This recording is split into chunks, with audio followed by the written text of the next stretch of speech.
Үнэн дээр би яаж ялахаа мэдэхгүй. Гэхдээ ялагдаж болохгүй гэдгийг мэдэж байна. Антарал донд чи бигэрэл болон сүүлчимөч хүртэл тэнцэнэн бол миний зам миний хүч Метапиус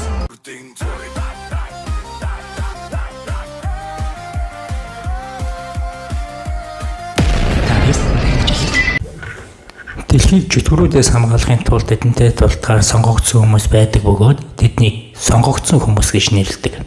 Нэгэн шөнө хотод хүчтэй салхи шуурч байх үед археологийн малтлагын талбай дээр генет дэлбэрэлт болж тэндээс 3 өөр гэрэл гарч ирэв. Ногоон гэрэл хогийн сав руу, шар гэрэл нэгэн барилгын форматын сүнс хараад тийшээ очичоор шийддэг. Тэр өрөөнд нь Иван хэмээх комик зураач хичээлдэж бий залуу амьдардаг байжээ. Иван комик зурагтаа анхаарлаа төвлөрүүлж байх үед өрөөнд нь орж ирсэн амтан эргэн тойрныг нээжиж эхлэв.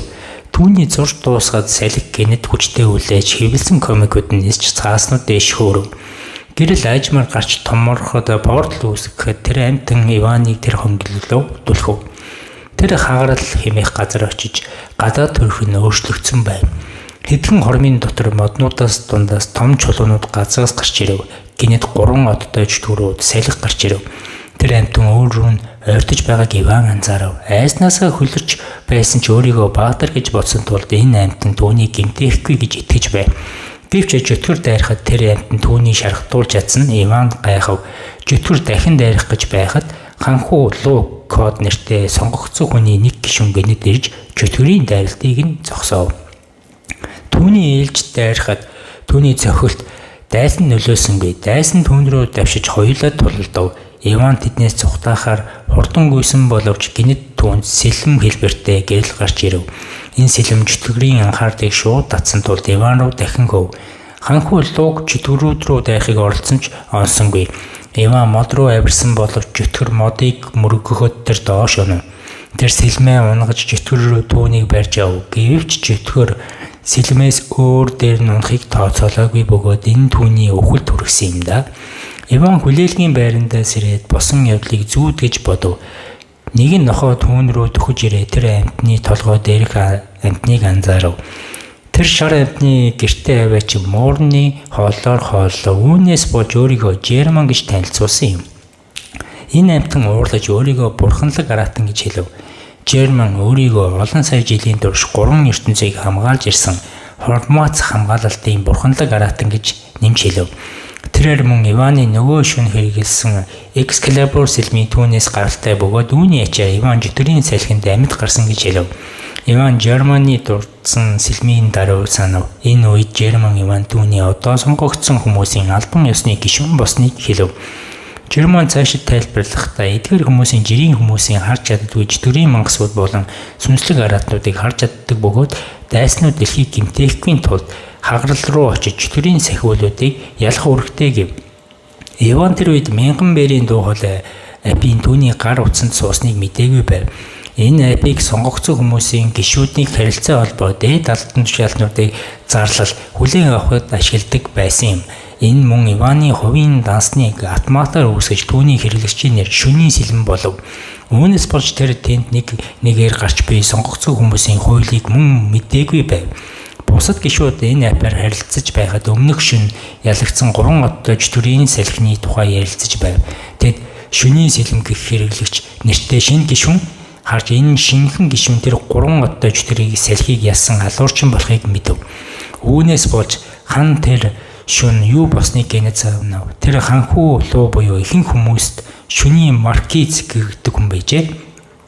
Шөнийн сэлэм шинэхэн байхад 3 одтой чөтгөрийн салхийг ялсан тул тэр даруй алдаршиж олон фэнтэй болж чат самбар байнга яригдах болов. Гэвч тэдний шөнийн сэлмийн тухай ярьж байх тэр үед Иван гудамжинд сонгогдсон хүмүүсийн хуулийг харж алдаа гаргаж байв. Босод гишүүд үүнийг дуу хоолойг апаар харж түүнийг шоолж инэв. Хэдэн хормын дараа тэр гадаадад хэргийн Вигийн Иваны зөрчлийн талаар шийдвэрийг харж тэр тэдний ярилцаж байсан шөнийн сэлэм гэдгийг мэдээд бүгд гайхан зочирдно. Нэг өдөр Иван гадаад хэргийн Вигийн газар дуудаж зөрчлүүдийн талаар мэдэгдэв. Тэр 3 Дөөбис албан тушаалтны өмнө зогсоход тэд түүний сонгогдсон хүмүүсийн хуулийг зөрчлүүдийг нэг нэгээр нь дурдав. Гэвч Иван тэдний сонгогдсон хүмүүсийн хуулийн талаар хэлж буй зүйлийг гайхаж байв. Нэгэн албан тушаалтны хэлснээр энэ нь сонгогдсон хүн 1000 барийн дуу хоолой апаар бүртгүүлснийхаа дараа эхний алхам байв. Харин Иван гар утсаа хараад энэ тэнд байхыг хараад үнэхээр гайхан зочирдно. Учир нь тэр үүнийг татаж суулгаагүй байв. Энэ Иваны анхны зөрчил байсан тул түүнд зөвхөн анхааруулга өгөх торгуул оноо. Тэдний нэг Иваны сүнслэг дэжээвэр антан бүртгэлийн маягтыг авч Иваны сүнслэг дэжээврийн төрлийг хараад гайхав. Түүний хоёр хамтрагч хүртэл Иваны сүнслэг дэжээврийг анхдагч формод хамгаалалтын бурхан аратан болохыг хараад гайхдаг. Иван тэднийг сүнслэг дэжээврийг бишиж байна гэж бодсон боловч өрөөнөөс гарахад Жерманыг шоолж инэ. Дараа нь Жерман гинэд Иваныг алгадав. Учир нь Иван түүний нууцлах шаардлагыг биелүүлээгүй уурсан байв. Үүний дараа тэр өрөөнөөс гарч өмнөд твийн гудамж руу яв. Түүн шиг бусад сонгогдсон хүмүүсийн гишүүд тэнд байв. Иван тэнэгтэлтээр бусдыг анхаарлыг татаж нэгэн эмэгтэй түүнийг шүлийн сэлэм гэдгийг таньдаг. Үүнийг сонсоод бусдад нь гайхаад зарим нь Иван руу дөхөж очиж гар барив. Иваныг олон фэн байв. Учир нь арга ясны жингснээс гадна Дөөбисын анхаарлыг татсан цорын ганц шинэхэн гишүүн тэр байв. Гэнэт нэг хүн шөнийн сэлмийн арга ясны жинтэй харьцуулахад түүнийг доромжилж байна гэж хэлв. Тэр хүн нэмж хэлэхдээ арга ясны жины шинэхэн байхдаа 4 отож тэрийг салхийг ялаад зогсоохгүй эргэлдэх шонхрын зөвгөнөлд хаш чулууны сорилтыг Алтан хаан үзүүлсэн бөгөөд энэ тулааны дундах сонгогдсон хүний хүчийг тодорхойлох чадварыг сорилыг давсан хүн. Гялцах ханаар дамжин хүчээ шууд мэдэх боломжтой байв. Энэ алт нил ягаан хөөх ногоон цагаан гэсэн 5 түвшинтэй байсан бөгөөд алт нь хамгийн хүчтэй бөгөөд зөвхөн арга ясны жиний энэ түвшнийг эзэмсэж чадсан байв. Иван тэр сорилыг туршиж үзмээр шийдэн боловч Жерман түүнийг зогсоохыг оролдов. Түрүүний ойртож ирсэн хүн Иванаас сорил хийхээс айж байна уу гэж асуугаад Иван айх зөвлөгөөр харуулахын тулд тэр даруй зөвгнөлт хаш руу очив. Гэвч тэнд түүнд ойртоход дэлгэцэн зүгээр л мөргөж ямар ч өнгийн гэрэл гарсангүй. Үүнээс бол бусад хүмүүс түүнийг сул зөвгнөлт хаштай хүмүүсийн нэг гэж бодов. Иван үүнийг сайн ойлгоогүй тул сэлмээрээ дасгал хийхийг оролдов. Тэр сэлмээ зөвгнөлт хаш руу чиглүүлэхэд энэ айжмаар хагарч харсан хүмүүсийн түгшээж захирал зээн хэмээх Дөөбийн албан тушаалтан тэр даруй ирэв. Иван айсанд сэлмээ унгаж түлхөв. Гэвч Иван гайхсан ч захирал зээн түүнийг магтав. Учир нь өнгөрсөн олон жилд Иван шиг зөвгнөлт хайшид юм хийсэн хүнийг өмнө нь харж байгаагүй гэв. Тэр сэлэм рүү харангуйтаа утаа орсныг мэдээгүй байв. Дараа нь захирал зээн Иванаас Миншан их сургуулийн Европ улсын үзэгдлийг даалгаврыг гүйцэтгэхийг хүсв. Энэ олдуурыг үзэсгэлэнгийн өрөөний эртний сэлэм нууцлаг байдлаар алга болсон тухай байв. Жерман Иван энэ даалгаврыг хүлээн авахд дургүйцэн. Учир нь тэр Иваны хагаргалд байж төрийн салхитай тулдахыг илүүд үзэж байв. Иван Жерманы малтлагын талбай дэлбэрэлтийн шүүн алга болсон ногоон эртний сэлмийг үзүүлв. Тэр үед ногоон эртний сэлмийг авсан хүн түүний залгаж байгааг мэдээгүй байв. Эртний сэлмийн холбосны дараа энэ Иван байгааг газарт хүргэж хагарал нээв. Энэ Иваны хувирахад хүргэж Жерман дүнд гайхав. Иван чөтгөрийн салхийг мэдрэхэд тэр даруйж тийшээ давших боловч энэ зүгээр л жижигхэн хавч байсан гайхав. Гэвч ногоон хүч түүний биед орсноор амьтан томорч эхлэв. Тэр даруй Иван руу дайрсан боловч Иван зайлсхийж чаддаг. Дахин дайрахад Иван хаахыг оролцсон боловч самсргүйгээр амьтныг хавчуурыг тасалж орхив. Чөтгөр дахин давшаад Иван ойртохоос нь өмнө сэлмээ ашиглан нөгөө хавчуурыг таслав. Иванаас айсан чөтгөр зүхтгаар хурдангүй. Иван түүнийг дагаж дайрахаар чөтгөрийн сэлмийг нь хаав. Чөтгөрийг эзэмсэгч ногоон хүч Иваны сэлмэд нөлөөлж түүнийг хугалахад хүргэсэн бөгөөд Иван чөтгөрийн дайралтыг хүчтэй цохилдог. Чөтгөр түүнийг хавчуургаараа өргөхөд арга ясны жин тэнд ирэв. Тэр хувирч чөтгөрийг хурдан ялав. Тэд гэртээ ирэхэд Жерман Экскалибурыг хугарсан. Иван амьд байсанд итгэж чадахгүй байв. Учир нь тэр лацыг засахын тулд формосын сүнс болох Иванын тахил өргөхөөр төлөвлөсөн байв. Тэрээр Ивантай хэрхэн уулзаж түүний хагаралд аваачсан чөтгөрийн салхитай тулдуулсан өдрөө дахин санав. Хэрвээ тэр дахил өргөх төлөвлөгөөгөө биелүүлж чадвал Иваны дараагийн удаа чөтгөрийн салхитай тулдахад ялагдахыг нь баталгаажуулахын тулд юм. Excalibur-ыг сургуулсны хүн мөн тэр байв. Иван өрөөнд орж Германыг чөтгөрийн салхитай цаашид тулдахгүй гэдгээ зөвхөн хэлхийг оролдов.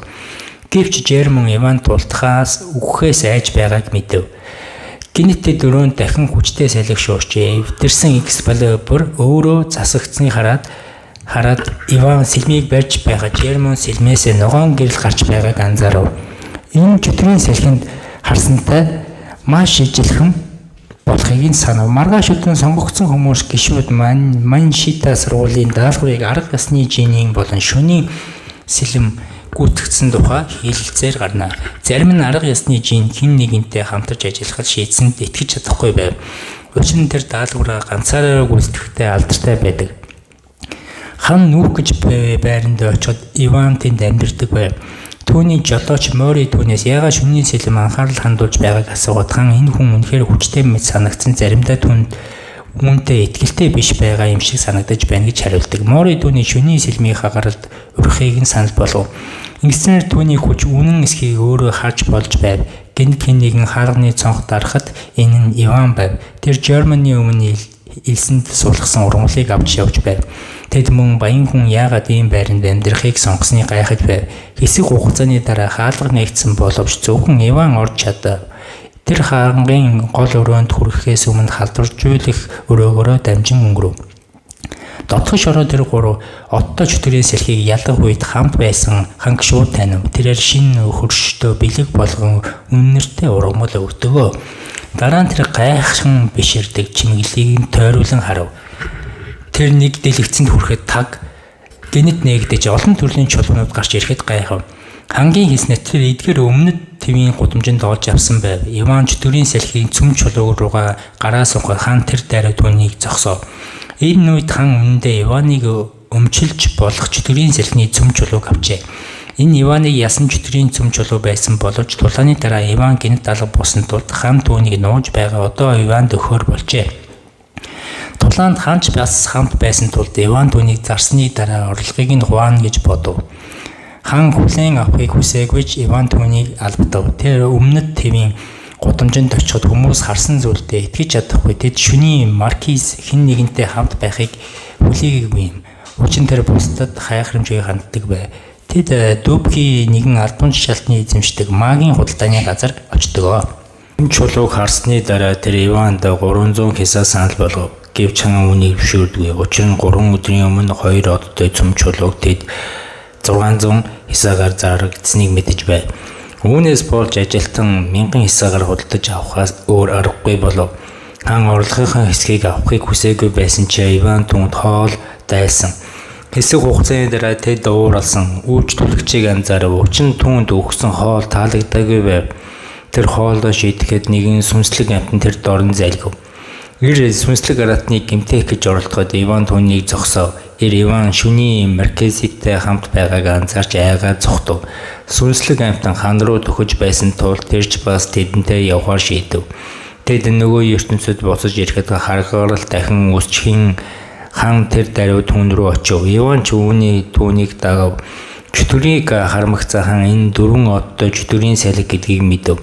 Энэ хар салхи үүсгэж тэд хүчтэй салхинд хийсэхгүй байхыг хичээж байхад Иван Германыг ашиглахаар бодов. Тэр түүнийг чөтгөр рүү шийдэхэд амжилттай онсноор хар салхи зогсов. Дараа нь хан Иванда төлөвөөгөө хийсэн боловч Иван хамгийн ярьж буй сэлмний дайралтын төрлүүдийг мэдэхгүй байв. Тиймээс Иван гинэт чөтгөр рүү дайрч дараа нь хан түүнд толгойг нь онохыг хэлв. Тэр бас дайрсан боловч чөтгөр хоёулангийн довтлогоог зогсов.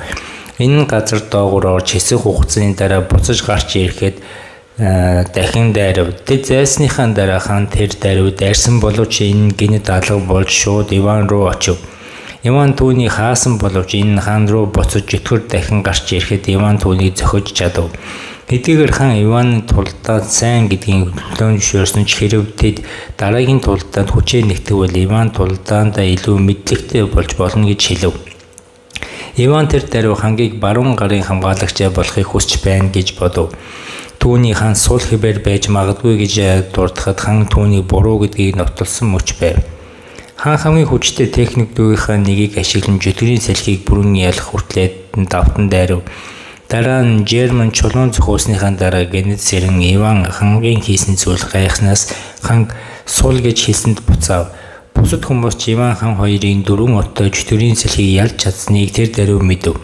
Тэд шөнийн маркизм шинэхэн гишүүнтэй хамтарсан гэдэгт итгэж чадахгүй байв. Учир нь түүнд 999 өсвөр насны урилга ирсэн байв. Өмнө нь Иван түүнд дурлсан бүсгүйчүүдийг бүгдийг нь татгалзсан. Хан цайгаа ууж байхдаа Иван ямар нэгэн тэнэг зүйлс хийснийг мэдэв. Иван хоёулангийнхан зургийг зурж тулдааны үеэр хан түүнийг дэмжиж байсныг харуулсан байв. Тэр шөнө Иван унтаж байхдаа редакторыг генет залгав. Тэр Иван түүний бүтээлийг олон хүн үзэж уншиж байгааг дуулгав. Үр дүнгээ хараад Иван баярлсандаа орон дээрээ үсрэв. Редактор түүнд өөр нэгэн дүр нэмхийг зөвлөхөд тэр даруй арга ясан жинийг бодож маргааш нь жүжигчин Тим Винан шинэ бүтээлийг хараад гайхав. Учир нь түүний комик дээр арга ясан жин нэмэгдсэн байв. Эдэн цагийн дараа Иван Жермо хоёр хоол хүргэхээр явж байхдаа нэгэн эмэгтэйг хаширхыг сонсдгоо. Тэд очиод үзтэл тэн рүү нэгэн залуу ойртож дөхөж байв. Иван тэр залуу руу даруй дайрсан чинь энэ зүгээр кино зураг авалт гэдгийг тэр мэдээгүй байв. Үүнээс болж Иван зураг авалтын талбай учруулсан хохирлыг төлөх шаардлагатай болчихжээ. Тийм суугаад хүргэлтийн залууд өөрийнх нь захиалсан хоолыг санууллаа. Тэгэхээр тэр Иван болон хүргэлтийн залуу гэдгийг мэдсэн бөгөөд захиалсан хоол нь унсан ч тэр хоолоо авч идэв. Тэр Иван ч бас эдхийг санал болгоогүй. Яг тэр үед Тини Фен гинэд гарч ирэв. Гэвч хүчтэй сайлах шуурж Иван Вифтэй үүсч байгааг харав. Тэр дээр Рифт руу орсон энэ туршлага нь хийж би комик номонда тус болно гэж бодсон юм. Жөтгөр гарч ирэхэд Иван даруй дайрсан жөтгөр түүнийг илдийг барьж авч чадсан. Жөтгөр түүн рүү муу амьсгал үлээхэд Иван анхаарлаа алдаж жөтгөр түүн рүү дайрсан. Иван жөтгөр рүү давшихад тэрээр өөрийнхөө арга техникийг Иван баривчлав. Жерман битүүн жилийг сэргээх төлөвлөгөөгийг нь биелэх гэж байгааг маш их баярлав. Жөтгөр Иваныг алах гэж байхад арга яс Жэнийг гинт гарч ирсэн дайсантайгаа тулав. Дулдааныг дүрсэлж байсан өөр нэгэн гишүүн жөтгөрийн төвшин хараад энэ 5 оттой салхи жөтгөр байсан гайхав. Иван урагнаас гарч ирээ саяхан сурсан техникийг жөтгөр рүү даруй дайрсан гэвч энэ жөтгөрд нөлөөсөнгүй бөгөөд тэр Иван руу хурдан дөхөж довтлов. Азар арга яс Жэний түүнийг аварчээ. Гэнэт түүний ийлдэн ногоон хүчний нөлөөгөөр өөрийнхөө хяналтандаа авч арга ясан Жэн рүү дахин давшив. Арга ясан Жэний уурсандаа Иваныг хананд уйж түүний тулдаан цаад болохгүй байлгав. Жөтгөр дайрахад арга ясан Жэн хамгийн хүчтэй техникүүдийнхээ нэгийг ашиглан дайснаа ялж чадсан. Гэвч тэр салхи жөтгөрийн цөмлөө чулууг олж чадаагүйдээ гайхав. Рифт айчмар алга болж тэнд анхны хэлбэртээ оргин оржээ. Энд л Иван жүжигчин тийм болон үндэ арга ясан Жин гэдгийг мэдсэн юм. Тэр түүн 100 жигүүрийн харуулад байхыг санал болсон тийм зүгээр л татгалзсан. Үүнээс болж Иван хан дээр очин зөвлөгөө асуув. Учир нь хан үзэсгэлэнтэй бүсгүйчүүдтэй амархан дотносдог гэдгийг тэр мэддэг байв. Хан түүн зөвлөгөө өгсөний дараа Иван Тинийг сонирхлыг мэдхээр судалгаа хийв. Нэг өдөр тийм ярьцлага өгч байхдаа тэр цэцэг барин очив. Гэвч Тиний менежер Локи уурлаж Иваныг шууд барилгаас хөөв. Ханы зөвлөгөө сансан тэр бууж өгөлгүй тийм гарч ирэх хүртлээр хүлээсэн ч тэр дахиад л түүнд анхаарал хандуулсангүй. Хэсэг хугацааны дараа тэр мотелгтэй тийм шиг харагдах нэгэн эмэгтэйг анзаарсан юм. Тэр түүнийг дагаж яваад асамжийн газар хүрэв. Тэгээд Тиний энэ асамжийн газар хүүхдийн тоглож байхыг харав. Тийм хүүхдтэйгээ тоглосныхаа дараа тэр хоёрлаа ярилцав. Ява юу ч гэж хэлсэн түүнийг саналыг хүлээн авахыг ятгах чадсангүй. Тийм явхдаа тэр дагсаар л байв. Тиймээс тийм зогсоо түүнтэй нүүр тулав. Гэвч Иваны тээврийн хэрэгслийн тоормос нь суларч түүний мотоциклийг мөргөв. Иван бэрцэн тул нэмлэгийг хүргэсэн бол Тиний менежерийг авч явсан. Нэгэн залуу тийм Иван хоёрын зургийг Иваныг тагнахыг тушаасан хүүд өгөв. Энэ хүү нь Иваны элдийг удирдах байсан хүн бөгөөд Иван сургамж өгөхийг маш их хүсэж байв. Иван эмнэлгээс гарахад та би түүнд төлөөгүй торгуулийг анхааруулгыг нь сануулахаар залгасан юм. Үүний дараа гадна зураг авалтын талбайд учруулсан хохирлын төлөө их мөнгөтэй байв. Редакторч мөн залгаж хэн нэгэн түүний бүтээлийг хуулбарсан хэмээн устгахыг хүсэж байгааг дуулгав. Үүнээс болж редактор дээрээ очихыг зорьсон гэнэт Рифт үүсч яг тэр үед түүний өрөө хөлсөлж байсан байрны эзэн түрээсээ төлөөгүй тул залгасан байв. Эдгээр асуудлаас бүр тэр алийг нь төрүүлэхээ мэдэхгүй төөрөгдөв. Гэвч энэ бүгдийн дараа лифт рүү орж 5 удаа салхи чөтгөрийг дайруулж би сүнслэг араатныг аврахаар шийдэв. Үүнээс бол салхи чөтгөр түүн рүү ч бас дайрчдад хоорондоо тулав. Тэд дайралтаас солилцоор байхад Иван чөтгөрийн нэг гарыг нь тасдах боломж олж авав. Түүнийг алах гэж байхад чөтгөрөө түүний элдийг зогсоож чаддаг. Тиймээс тэр сүнслэг араатны тусамж үүсгэхдээ чөтгөрийг зогсон ч дайсныхаа хөдөлгөж чадсангүй. Чөтгөр тэдэн рүү дайрах боломж олж таслагдсан гараач эргүүлэн авч чаддаг. Иванд нь чөтгөр хоёр нэгэн зэрэг дайрахад тэр чөтгөрийн биеэр өөр хэсгүүдээ зүссэн харамсалтай чөтгөр хурдан өөрийгөө нөхөн сэргээж улам том болчихжээ. Энэ хооронд хаан Ивантай тулдаж би 5 удаа салхин чөтгөрийн тухай мэдээллийг авч яагаад амархан өгөхгүй байгааг олж мэдсэн. Тэр салхин чөтгөрүүд улам хүчтэй болж байгааг мэдэрч тэдэнтэй ганцаараа тулдах нь ямар ч боломжгүй болсныг ойлгов. Хаан дууд хоолоогоор Иван 5 удаа салхин чөтгөртэй тулдаж байгааг харав. Гишүүд мөн Дебигаас Фит рүү ирж туслах мессеж хүлээж авсан тул тийч бас даруй хөдлөлөө. Нөгөө талаас Иван эхлээд ухархаар шийдсэн чөтгөрөөр үргэлжлүүлэн тулдвал аюул дурна гэдгийг мэдэж байсан юм. Тэд зүхтаж байхдаа чөтгөр тэдэн рүү чулууж ичсээр Иван эдгээр дайралтыг нь хаахыг оролдов. Гэвч тэр дайсныхаа хүчтэй зохилтонд оногдож тэр даруй түгжигдэв. Үүнээс бол чөтгөр сүнслэг араатан руу дайрсан бөгөөд дөнгөж ирсэн бусад сонгогдсон хүмүүс үнийг зогсоож чадсангүй чаваас. Үүний дараа Иван түгжигдснээс гарч чадсан бөгөөд чөтгөрийн элдээр дийлэхгүй гэдгээ мэдээд шатаахаар шийдэв. Ганцхан дайралтаар чөтгөр хурдан шатаж тэд түүний цөм чулуу харав. Тулдааны дараа тэр гэр рүүгээ яаран очисон ч эд зүйлс нь өрөөнөөсөө хаягдсан байж магадгүй гэж санаа зовсон юм да. Азар эд зүйлс нь хэвээрээ байсан бөгөөд хэсэг хугацааны дараа байрны эзэн залгаж хэн нэгэн түүн төлбөрийг нь төснийг нь мэдэгдэнэ.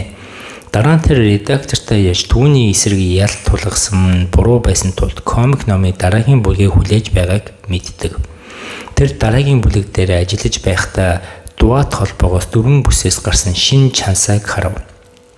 Бусд нь 80-ийн элд аль хэдийн 49 дугаар байранд орсон бол арга ясанжийн 10 дугаар байранд орсон итгэж чадахгүй байв. Иван гэртээ ирэхээс өмнө хаан моринд түүний түрээсийг нь түлхийг тушаасан гэдгийг Иван огт мэдээгүй байсан юм. Мөн тэд Иваны эсрэг комик номын талаарх ялыг нь арилгах ажлыг зохион байгуулсан бөгөөд үүний ард байгаа хүн эдгээр асуудлыг шийдвэрлэхэд нь уурлав. Үүнээс болж энэ хүн Иваныг гүн ойрсож байхад түүний Экскалибурыг хуурамч хилдээр солихоор шийдэв. Маргааш нь Иван өмнөд төвд гудамж руу явж сүнслэг араатантайгаа ярилцав. Тэр Иванд арга ясан жинтэй 5 удаа салхи чөтгөртэй тулцсан шөнө шууд дамжуулт үзэж байхдаа түүний элдэн дээр анзаарсан зүйлсээ дурдв. Эртний номуудаж унсан зүйлдээ үндэслэн тэр Иваны элдний ямар нэгэн сүнс байгаа гэсэн таамаглал байв. Хэд хоногийн дараа тэр хоёул анхны хэлбэрээр уулзахаар шийдэв. Тэд Ми Шан цэцэрлэгт хүрээлэнд уулзсан бөгөөд Иван өөрийгөө Миа гэж танилцуулсан эмэгтэйд байсанд гайхав. Тэдний ярьж байхад Иван уурсан хүү цамхагт байсан бөгөөд Иванаас хулгайсан элдэн дээр ямар нэгэн зүйл хийж байв. Гэвч тэр туршилтандаа асуудал гарна гэж төсөөлөөгүй бөгөөд энэ дэлбэрэлт үүсгэн гэнэт тэдэнд харанхуй сүнс гарч ирэн Иван руу дайрав. Тэр илдээ ашиглан гítэл гэнэт хөшөж харанхуйн сүнсний дайралтанд өртөв. Рипт гэнэт үүсч Майя сүнслэг араатан болон хувирч дайсантайгаа тулав. Тэр цуврал зохиолтоор ашиглахаар харанхуй сүнсийг ялж чадсан бөгөөд хэдэн хормын дараа тэд хөх хөнгийн амтан харав. Үүнийг German Golem гэж нэрлэдэг бөгөөд энэ хооронд хан Иванд уурсан хүүтэй түүнтэй Иван элдэнд хийсэн зүйлийн талаар ярив. Тэр бол ханы хамаатан болгон тогтоогдсон тулд хан хүүг Иваны элдэнд оролцсон хэрэгт загнагч шийтгэх болохыг нь гарахыг нь хориглодгоо бүр өмсөн. Мая Иваныг имлэг түргсэн бөгөөд Иван сэрээд яагаад уяатай байгаагаа маш их гайхнаа.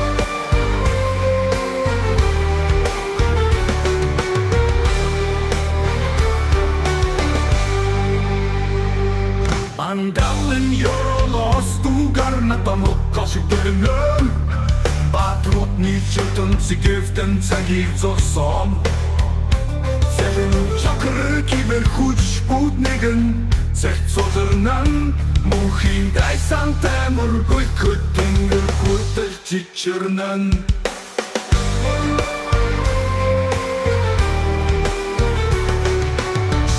Пулмөрөд харнуудны гэржасан Тузааны талбарт мэдах хүч төсөрч дэлбэрнэн Сүнсос нэртөр бүгдээрээ шатаа дуугарнэн Абэсингүн патри сүүчийн ах